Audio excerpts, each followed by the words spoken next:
Peri engineering, arts and science, pharmacy, nursing மற்றும் physiotherapy கல்லூரிகள் சென்னை இந்தியாவில் சிறந்த உள்கட்டமைப்பு கொண்ட கல்லூரிகளில் ஒன்று. 100% வேலை வாய்ப்பினை உறுதி செய்யும் சாதனை. ஆயிரக்கணக்கான பிற கல்லூரி மாணவர்களுக்கும் வேலை தந்த பெருமை. பெரி, எங்கள் கண்களில் உங்கள் கனவுகள்.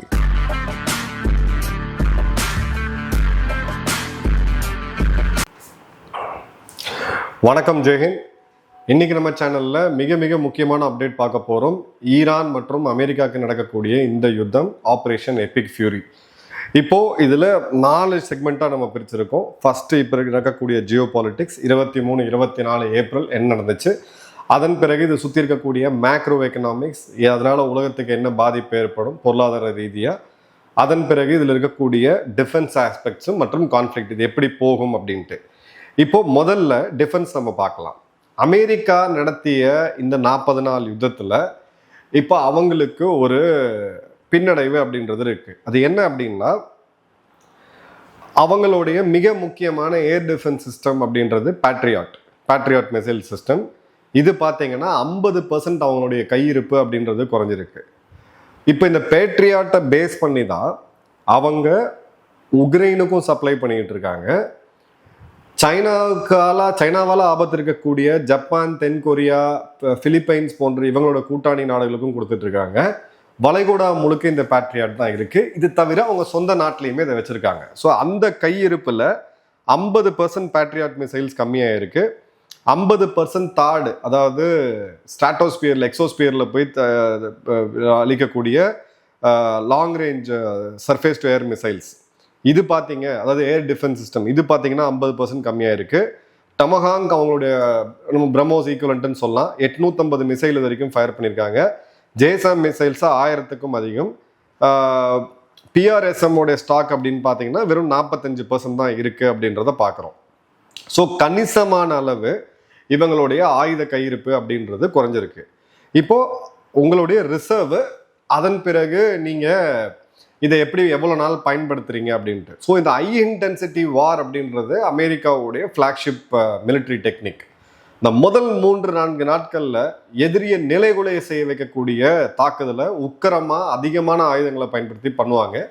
பட் இப்போது ஒரு எக்ஸாம்பிள் சொல்கிறேன். இப்போ உடனடியாக சைனா கிட்ட தாய்வானை தாக்கி ஒரு யுத்தம் ஏற்பட்டுச்சு அப்படின்னா, இவங்களுடைய ஏவுகணை கையிருப்பு அப்படின்றது, அந்த ஏர் டிஃபென்ஸ் சிஸ்டம் அப்படின்றது குறிப்பாக 50% தான் இருக்குது. பட் இவங்களுடைய ப்ரொடக்ஷன் பார்த்தீங்க, மிலிட்ரி இண்டஸ்ட்ரியல் காம்ப்ளெக்ஸ் பார்த்தீங்கன்னா அந்த வேகத்தில் ப்ரொடியூஸ் பண்ணுறது கிடையாது.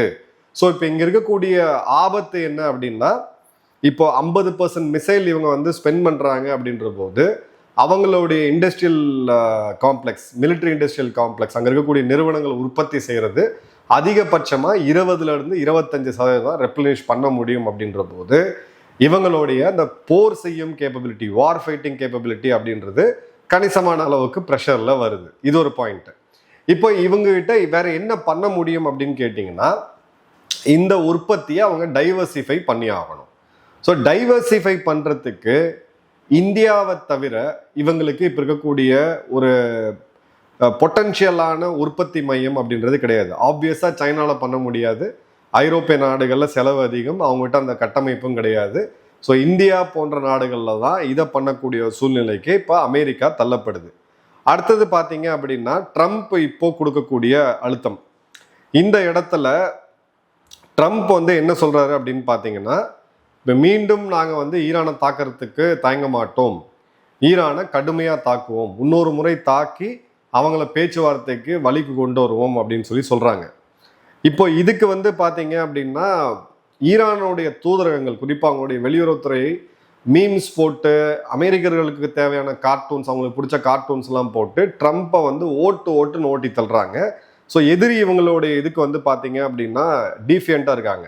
சமீபத்தில் அவங்களுடைய ஜெனரல் அலி அலாபாதி சொல்லது என்னன்னா, helpless, nervous, unbalanced and stupid actions.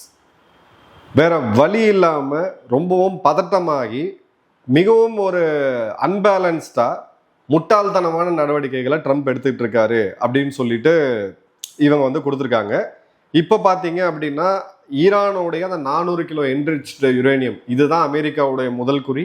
2வது, எக்காரணத்தை கொண்டும் அடுத்த 20 வருடங்களுக்கு அணு ஆயுதங்களை பயன்படுத்தக்கூடிய இந்த யுரேனியத்தை செறிவூட்டக்கூடாது. இப்போ இது ரெண்டுத்தையும் நீங்கள் ஒத்துக்கிட்டீங்கன்னா நாங்கள் உங்களுடைய மேலே இருக்கக்கூடிய பொருளாதார தடைகளை எடுத்துடுறோம். இதுக்காக போடப்பட்ட பொருளாதார தடைகளை எடுக்கிறோம். ஸ்ட்ரெயிட் ஆஃப் ஹார்மோஸ் ஓப்பன் பண்ணணும். இப்போ இவங்களுடைய 20 டிமாண்ட்லேருந்து அப்படியே கம்மியாகி ஓரளவுக்கு ரீசனபிள் டிமாண்டுக்கு அமெரிக்கா வந்திருக்கிறாங்க. ஈரானும் இவங்களும் பேச்சுவார்த்தை நடத்திக்கிட்டு இருக்கக்கூடிய இந்த சூழ்நிலையில் ஈரானும் பார்த்தீங்க அப்படின்னா ஒரு கடுமையான ஒரு எதிர்ப்பை கொடுத்துக்கிட்டு இருக்காங்க. நாங்கள் இந்த போரை எவ்வளோக்கு எவ்வளோ எக்ஸ்டெண்ட் பண்ணிட்டு போகிறோமோ அவ்வளோக்கு அவ்வளோ இந்த இடத்துல அமெரிக்கா மீது ப்ரெஷர் அதிகமாகும், உலக நாடுகள் மீது ப்ரெஷர் அதிகமாகும் அப்படின்னு சொல்கிறது தான். இப்போ இந்த இடம் தான் ஒரு கீ பாயிண்ட்ல நிற்குது. யார் ஃபர்ஸ்ட் பிளிங்க் பண்ணுவா? இப்போ அமெரிக்கா கீழே இறங்கி வருமா இல்லை ஈரான் கீழே இறங்கி வருமா அப்படின்னு கேட்டிங்கன்னா, ஈரானுக்குமே இப்போ டைம் பாம் கிளிக் ஆகிட்டு இருக்கு. அவங்களுடைய பொருளாதாரம் அப்படின்றது இந்த இம்போர்ட் எக்ஸ்போர்ட்டுக்கு தேவையான அந்த பிளாக்கேடை அமெரிக்கா இப்போ ஏப்ரல் 22க்கு பிறகு தொடர்ந்து இதை கண்டினியூ பண்ணுறாங்க அப்படின்றத பார்க்குறோம். ஸோ இந்த இடத்துல ஸ்ட்ரெயிட் ஆஃப் ஹார்மோஸை இப்போ அமெரிக்கா ஒரு பக்கம் பிளாக் பண்ணுறாங்க, ஈரான் ஒரு பக்கம் பிளாக் பண்ணுறாங்க. அப்படின்ற போது பொருளாதார ரீதியாக அமெரிக்காவுக்கு இதில் பிரச்சனையே கிடையாது, உலக நாடுகளுக்கு தான் அது பிரச்சனை. பட் அமெரிக்காவுக்கு இந்த ஒரு பாயிண்ட் அப்படின்றது ஈரானை இந்த இடத்துல எவ்வளோ தூரம் அழுத்தி அவங்கள சீக்கிரம் வழிக்கு கொண்டு வர வைக்கணும் அப்படின்றது தான். இப்போதான் ஒரு மிக முக்கியமான கேள்வியை அமெரிக்க ஊடகங்கள் எழுப்புறாங்க. அணு ஆயுதங்களை பயன்படுத்துவீங்களா அப்படின்ட்டு. இது தேவையற்ற ஒரு பேச்சு. குறிப்பாக இவங்களுக்கு எதிராக இருக்கக்கூடிய இவங்களுடைய சிஎன்பிசிசி போன்ற ஊடகங்கள் எல்லாமே இந்த கேள்வியை முன்னுக்கு வைக்கிறாங்க. ட்ரம்ப் என்ன சொல்றாருன்னா, அணு ஆயுதம் தேவை கிடையாது, என்ன பைத்தியத்தனமா பேசுறீங்க, அணு ஆயுதம் இல்லாமே நாங்கள் இவ்வளோ பெரிய அழிவை நாங்கள் ஈரானுக்கு கொடுத்துருக்கோம் அப்படின்னு சொல்லிட்டு. இப்போ இது தலைப்புச் செய்திகள் எப்படி வருது? இவங்களுக்கு இந்த டிஆர்பிக்காக அணு ஆயுத போர், ஈரானை அணு ஆயுதத்தை வச்சு ட்ரம்ப் தாக்க போறாரு அப்படின்ட்டு. எந்த ஒரு ஜென்மத்திலையுமே அமெரிக்கா அந்த தவறை கிளியர் கட்டா செய்ய மாட்டாங்க அப்படின்றத நம்ம உறுதியா நம்பலாம். இப்போ அமெரிக்காவுக்கு இருக்கக்கூடிய இன்னொரு பிரச்சனை சைனாவுடைய வல்னரபிலிட்டி. ஏன்னா சைனாக்கு இதே ஆயுதங்கள் தான், பேட்ரியாட், தாட், டமஹாங்ஸ் மற்றும் ஜேசாம்ஸ். இதுதான் சைனாக்கு எதிராக அவங்க பயன்படுத்துவாங்க. இப்போ இந்த 40 நாள் இவங்க பயன்படுத்தினதை ரீப்ளேஸ் பண்றதுக்கு கிட்டத்தட்ட 2 வருடம் ஆகும். அப்படின்ற போது இந்த 2 வருட இடைவெளிக்குள்ள சைனா தாய்வானை தாக்கிறதுக்கான ஒரு வாய்ப்பு கிடைக்குது. பட் சைனாக்கு இருக்கக்கூடிய பிரச்சனை என்ன அப்படின்னு பார்த்தீங்கன்னா, அவங்க ராணுவ கட்டமைப்பு அப்படின்றது கம்ப்ளீட்டா கொலாப்ஸ் ஆகிருக்கு அப்படின்றத பார்க்குறோம். ஸோ இதில் யார் எஃபிஷியன்ட்டா அப்படின்றத விட எந்த அளவுக்கு எவ்வளோ இன்எஃபிஷியன்ட்டா இருக்கிறாங்க அப்படின்னு தான் இதில் ரொம்ப மிக முக்கியமாக நம்ம பார்க்கணும். அதே மாதிரி இப்போ இருக்கக்கூடிய வெப்பன்ஸை 4 மடங்கு ப்ரொடக்ஷனை அதிகப்படுத்தணும் அப்படின்னு சொல்லி ட்ரம்ப் உத்தரவு போட்டிருக்காரு. ஆனால் அந்த கெப்பாசிட்டியை, அந்த ஃபேக்ட்ரியை, அந்த மேன் பவரெல்லாம் கொண்டு வரதுக்கு 3 to 4 வருஷம் ஆகும் அப்படின்றது தான் மிக மிக முக்கியமான ஒரு பாயிண்ட் அப்படின்றத நம்ம பார்க்குறோம். அதே மாதிரி பார்த்தீங்க அப்படின்னா, கமாண்ட் 11 அப்படின்னு சொல்லக்கூடிய ஒரு இன்டெலிஜென்ஸ் அனாலிசிஸ் அவங்க என்ன சொல்றாங்கன்னா, $1 பில்லியன், அதாவது அமெரிக்கா ஈரான் மீது செலவு பண்ணக்கூடிய இந்த $1 பில்லியன் இன்னொரு ஃப்ரண்ட்டுக்கு இண்டோ பசிபிக்ல அவங்க இன்னொரு ஃப்ரண்ட்டை ஓப்பன் பண்றதுக்கான வாய்ப்பு அப்படின்றது 0.8% கம்மியாகுது அப்படின்றது. ஸோ இப்போ இந்த 40 நாள் இருந்து 50 நாள் ஆச்சு அப்படின்னா, இண்டோ பசிபிக்ல, அதாவது தாய்வானுக்கு உண்டான ஒரு ஆபத்தோ இந்த மாதிரி இடத்துல இன்னொரு ஃப்ரண்ட்டை அமெரிக்கா ஓப்பன் பண்றதுக்கு கிட்டத்தட்ட 4% கம்மியாகும் அப்படின்ற கால்குலேஷனை கொடுத்துருக்காங்க.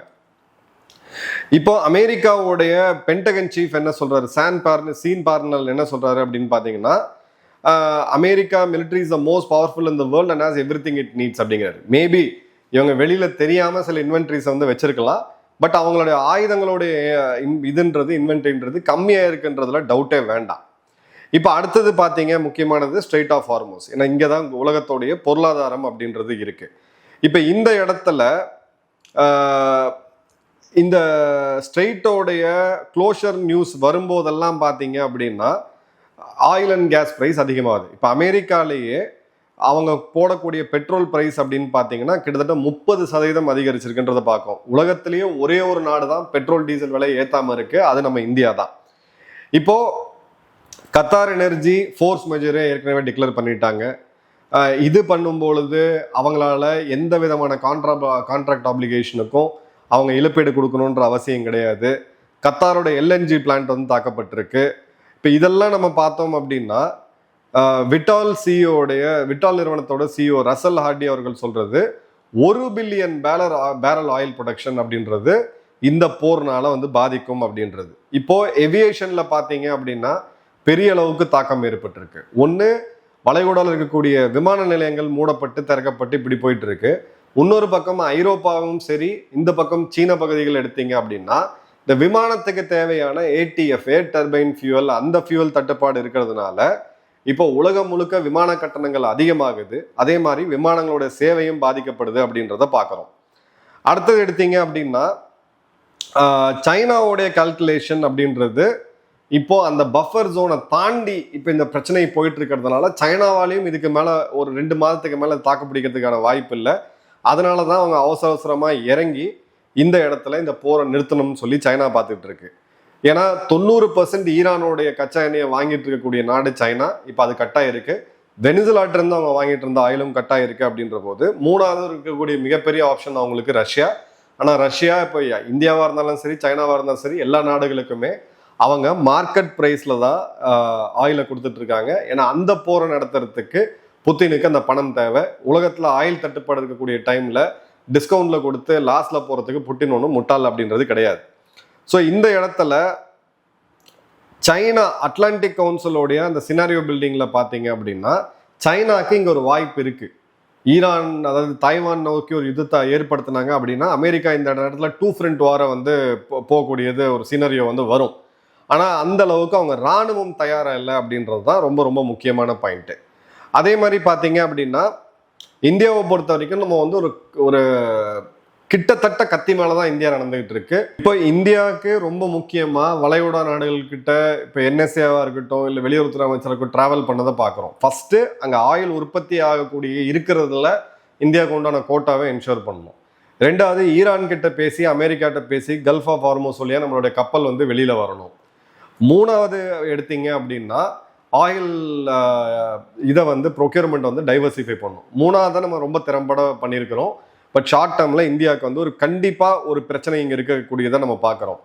பாகிஸ்தானை பொறுத்த வரைக்கும் இவங்க ஒரு மீடியேட்டராக செயல்படுறான்னு சொன்னால் கூட இந்த முட்டாள்கள் இப்போ வந்து பார்த்தீங்கன்னா 8 மணி நேரம் மின்சார தடை அப்படின்றது ஏற்பட்டிருக்கு. 2 நாளைக்கு முன்னாடி குஜராத்தில் இருக்கக்கூடிய ஒரு புது ஆயில் ரிஃபைனரை பிரதமர் மோடி அவர்கள் போய் திறந்து வைக்கிறதா இருந்துச்சு. அதுக்கு முன்னாடி தீப்பத்தி எரிஞ்சது. இதுக்கு பின்னாடி சபாட்டேஜ் அப்படின்ற ஒரு ஆங்கிள் கூட எல்லாரும் பேசினாங்க. அதுக்கு அடுத்த நாள் பாகிஸ்தான் இருக்கக்கூடிய ரிஃபைனரியில் தீப்பத்தி எரியுன்ற போது அவங்க என்ன சொல்றாங்கன்னா இதை இந்தியா தான் செஞ்சிச்சு அப்படின்றது. ஸோ எல்லாமே இப்போ ஆயிலை சுற்றி தான் வந்துகிட்டு இருக்கு அப்படின்றத பார்க்குறோம். இப்போ CSIS சொல்லக்கூடிய centre for strategic and international studies ஒரு மிக முக்கியமான அமைப்பு. இவங்க என்ன சொல்றாங்க அப்படின்னு பார்த்தீங்கன்னா அமெரிக்காவுடைய அந்த மிசைல் இன்வென்ட்ரி டெப்ளீட் ஆனது அப்படின்றது இந்த இடத்துல வரக்கூடிய யுத்தங்கள், அதாவது அமெரிக்கா சீனாக்கு நடக்கக்கூடிய யுத்தத்தில் இது ஒரு பெரிய ரிஸ்கா இருக்கும் அப்படின்னு சொல்லிட்டு A war of endurance, not firepower. Iran leverages Strait of Hormuz to raise global cost while betting it can outlast US political will அப்படின்றது. இப்போ இது வந்து என்டியூரன்ஸ், யார் எவ்வளோ தாங்குறாங்களோ, அடி வாங்கினாலும் எவ்வளோ தாங்குறான் அப்படின்றத பொறுத்து தான் வெற்றி தோல்வி இருக்கும் அப்படின்றத அவங்க சொல்றாங்க. அதே மாதிரி பார்த்தீங்க அப்படின்னா அட்லாண்டிக் கவுன்சில் திங்க் டேங்க் என்ன சொல்றாங்கன்னா இப்போ தாய்வானை காப்பாற்றக்கூடிய நிலைமையில அமெரிக்கா கிடையாது. ஸோ அமெரிக்கா வேற தான் யோசிக்கணும் அப்படின்றது அங்கே. ஏன்னா இப்போ அமெரிக்கா யோசிக்கணும்னா இந்தியாவோட ஒரு கூட்டணிக்கு வந்தாகணும், குவாடை மீண்டும் அவங்க ஸ்ட்ரென்தன் பண்ணி ஆகணும், இல்லை தாய்வானை கைகழி ஆகணும். தாய்வானை கை கழுவுனாங்க அப்படின்னா அமெரிக்கா மொத்தமாக படுத்தணும். என் உலகத்தோடைய மொத்த செமிகண்டக்டர் அங்கே தான் இருக்கு அப்படின்றத நம்ம பார்க்குறோம். அதே மாதிரி பார்த்தீங்க அப்படின்னா இந்த வளைகுடால நடக்கக்கூடிய யுத்தத்தில் இது இந்த சைனா மற்றும் அமெரிக்காவுடைய இந்த யுத்தத்துக்கான அந்த காலமும் தள்ளி போகுது அப்படின்றது ஒரு நார்வேவை சேர்ந்த ஒரு திங்க் டேங்கோடைய கணிப்பு. ஸோ கிளியர் கட்டாக நம்ம பார்த்தோம் அப்படின்ற போது இப்போ யார் இந்த பாதையை கண்ட்ரோல் பண்ணுறாங்க அப்படின்றத பொறுத்து தான் இங்கே இருக்குது. ஸோ இப்போ ஃபியூச்சர் ரீச் என்ன நடக்கும் ஃபியூச்சரில் அப்படின்னு எடுத்தோம்னா ஈரான் 10 வருடமோ இல்லை 15 வருடமோ இந்த என்ரிச்மெண்ட் ப்ரோக்ராமை தள்ளி வைக்கிறதுக்கு ஒத்துக்கிறாங்க. ஸ்ட்ரெயிட் ஆஃப் ஹார்மூஸ் மீண்டும் இயல்பு நிலையில் ஓப்பன் பண்ணப்படுது. அமெரிக்கா ஈரான் மேலே இருக்கக்கூடிய முக்கியமான பொருளாதார தடைகள் எடுத்துடுறாங்க. அதே மாதிரி இப்போ இருக்கக்கூடிய அந்த 440 கிலோ யுரேனியத்தை ஈரான் கிட்ட இருந்து ரஷ்யா வாங்கிக்கிறாங்க. இதற்கான வாய்ப்புகள் அப்படின்னு பார்த்தீங்கன்னா ஒரு 20லேருந்து ஒரு 25-30% வரைக்கும் இருக்குது. இந்த இடத்துல இதுதான் இருக்கிறதே பெஸ்ட் நடக்கணும். ஆயில் பழையபடி $70 வந்துடும். ஸோ வேர்ல்டு மீண்டும் சரியா இயங்குறதுக்கான ஒரு சூழ்நிலை இருக்கு. ரெண்டாவது எடுத்தீங்க அப்படின்னா சீஸ்ஃபயர் நடக்குது, ஆனால் ஸ்ட்ரெயிட் ஆஃப் ஹார்மூஸை ஈரான் பிளாக் பண்ணி வைக்கிறாங்க. அதே மாதிரி ஈரானுக்கு வரக்கூடிய கப்பல்களை அமெரிக்கா பிளாக் பண்ணி வைக்கிறாங்க. இதற்கான வாய்ப்புகள் மிக மிக அதிகமாக இருக்குது, 40% 50%. இந்த நேரத்தில் ஆயிலோடைய ரேட் அப்படின்றது $100 பெர் பேரல் அப்படின்ற அளவுக்கு இருக்கும். இது உலகம் முழுக்க இருக்கக்கூடிய பொருளாதாரங்களை ஸ்டாக்னேட் பண்ணக்கூடிய ரிஸ்க் எடுக்கும். சிம்பிள் அண்டர்ஸ்டாண்டிங் நான் மீண்டும் மீண்டும் சொல்றது, நம்ம இப்போ போட்டுட்டு இருக்கக்கூடிய பெட்ரோல் பிரைஸு அப்போ இருக்கக்கூடிய இந்த பிரைஸுக்கு உண்டான ஆயில் ரேட் எப்போ எவ்வளோன்னு பார்த்தீங்கன்னா ரஃபா $70 பெர் பேரல். ஒரு டாலர் இன்க்ரீஸ் ஆகும்போது நாம நேரடியாக அந்த செட் ஆஃப்செட்டை வந்து இப்போ அரசாங்கம் பண்ணிக்கிட்டு இருக்காங்க, அந்த ஆயில் கம்பெனிஸ் பண்ணிட்டு இருக்காங்க. பட் அந்த விலையேற்றத்தை நேரடியாக அந்த கம்பெனிகள் கொடுத்தாங்க அப்படின்னா, என்ன ஐஓசிஎலோ இல்லை பிபிசிஎலோ கொடுத்தாங்கன்னா 55 காசு நமக்கு வந்து உயரும். ஸோ அப்போ 80லேருந்து 110 அப்படின்ற போது கிட்டத்தட்ட $30. அப்போ $15 பெட்ரோல் உயரத்துக்கான வாய்ப்புகள் இருக்கு. நான் ஒன்றும் பயமுறுத்துறேன்னு நினைக்காதீங்க, நான் சொல்றது பியூர் மேத்தமெட்டிக்ஸ். அரசாங்கத்தோட இன்டர்வென்ஷன் இருக்கு, இந்த சூழ்நிலைகள் எப்போ வேணா மாறலாம், அது வேற விஷயம்.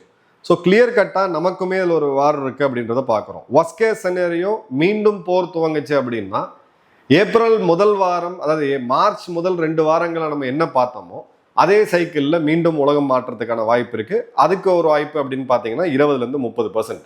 ஸோ இப்போ இந்த இடத்துல 1970க்கு பிறகு உலகம் சந்திக்கக்கூடிய மிக மோசமான எனர்ஜி கிரைசிஸ். அமெரிக்காவுடைய மிசைல் கேபினட் இப்போ கணிசமான அளவுக்கு கம்மியாயிருக்கு. அமெரிக்கா இந்த போரை வின் பண்ணிட்டு இருக்காங்க, ஆனால் அமைதியில் தோத்துக்கிட்டு இருக்கிறாங்க. அதே மாதிரி பார்த்தீங்க அப்படின்னா இந்த நியூக்ளியர் வெப்பன் அப்படின்றது மீண்டும் ஒரு பேசும் பொருளாக இருக்குது. அமைதி பேச்சுவார்த்தை நடந்தாலும் இங்கே யாரும் ஒருத்தர் பரஸ்பரம் நம்பக்கூடிய நாடு கிடையாது. இது நடத்தக்கூடிய நாடும் பாகிஸ்தானும் ஒரு அறிவியலில் கொண்ட நாடு அப்படின்றத பார்க்குறோம். இப்போ இதற்கான அதிகபட்சமான விலையை யாரு கொடுக்குறா அப்படின்னு பார்த்தீங்கன்னா ஈரானுக்கு மேற்கு பக்கம் இருக்கக்கூடிய ஆப்கானிஸ்தான்ல ஆரம்பிச்சு ஜப்பான் வரைக்கும் இருக்கக்கூடிய குளோபல் சவுத் நாடுகள் தான். என்ன நடக்குன்றது இன்னொரு வீடியோவில் பார்ப்போம். நன்றி, வணக்கம், ஜெயஹிந்த்.